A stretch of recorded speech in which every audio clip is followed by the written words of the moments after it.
We are reaching the final days of 2025, at least at the time of this recording. And that made me realize something. Although I am using this channel as some sort of creative output, it is also kind of serving as a diary entry of sorts. And even though there is a little bit of a delay between when I record a video versus when I actually put it out on YouTube, really the dates kind of align with what I'm thinking about at that moment. So for the final video of 2025, I thought it would be interesting to talk about my current personal philosophies of the world and how I understand the brain. So let's begin. You saw the title, Nothing is Real, Everything Matters. What does that even mean?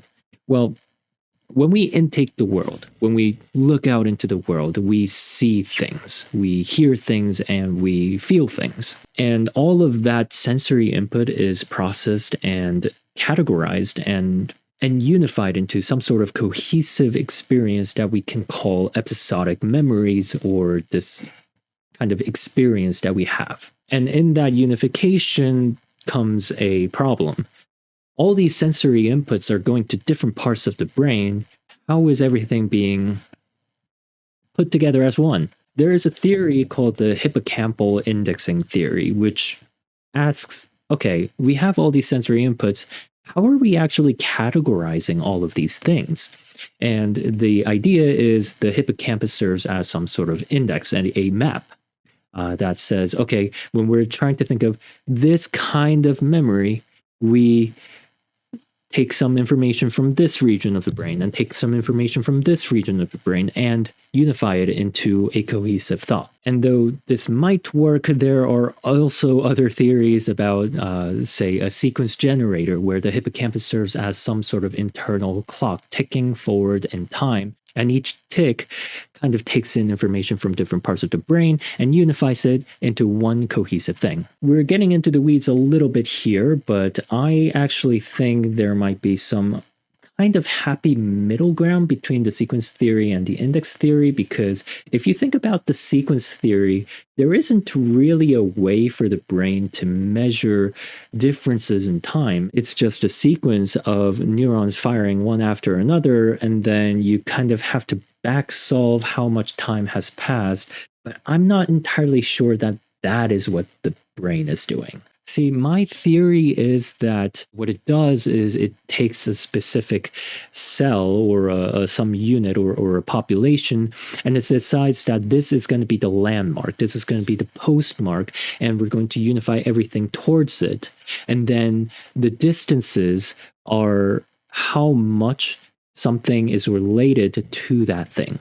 So if there is a specific time that we want to think about, so say like your birthday, your brain might take that birthday and your year and then take that as your semantic information, an anchor of the things that have happened on that day, and then bring in all of the sensory information towards that date. So basically speaking, things that are relevant to each other are closer together, and things that are not relevant to each other are further apart. And everything from dates to sensory information to your emotions, everything is just closer together the more related it is. And I think that might be how the brain works. That might be how we understand and categorize things. That might be why humans love to categorize things so much, because that's just how the brains work. It is something that is termed schema. So what does that all mean for reality? Well, I think reality, as I've talked about various times in this channel alone, is something that we interpret. There is the physical world outside. Sound is just a collection of vibrations. And what we do is we take all of that information and we convert it into something we understand. The example that people talk about all the time is how people's colors might be experienced differently. If my red is the same as your red, in the end, in real life, the color red is actually just a wavelength of light.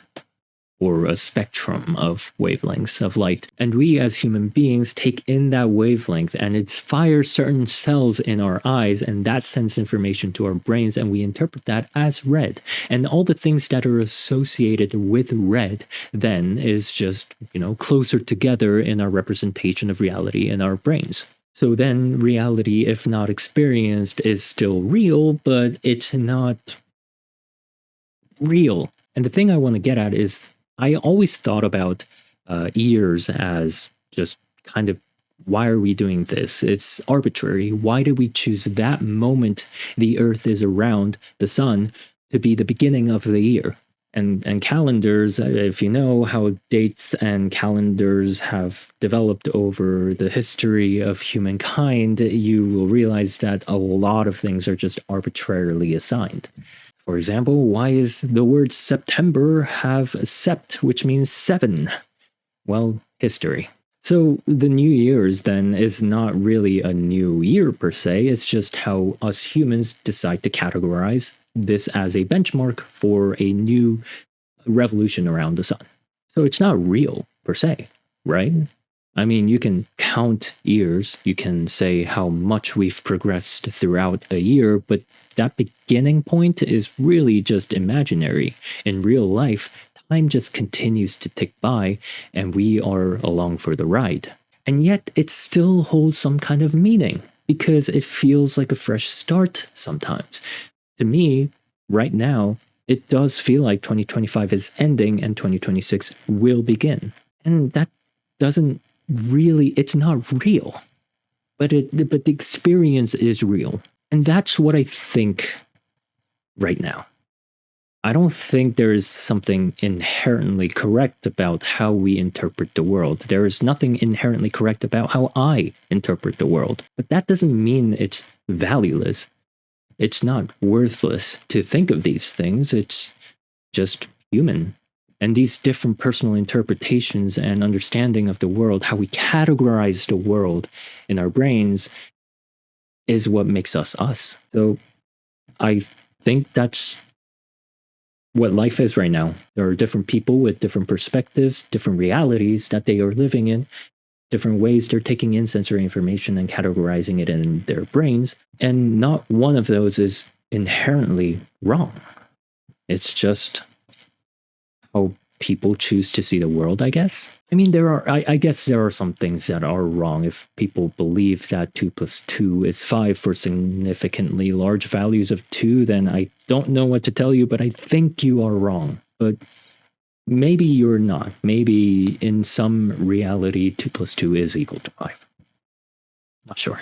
Well, that's it for my rambling for today. I hope you have a great rest of your 2025 and 2026. I don't know what this channel will look like, but there are some songs that I have to finish, and there are some songs that I want to begin, so be on the lookout, I guess.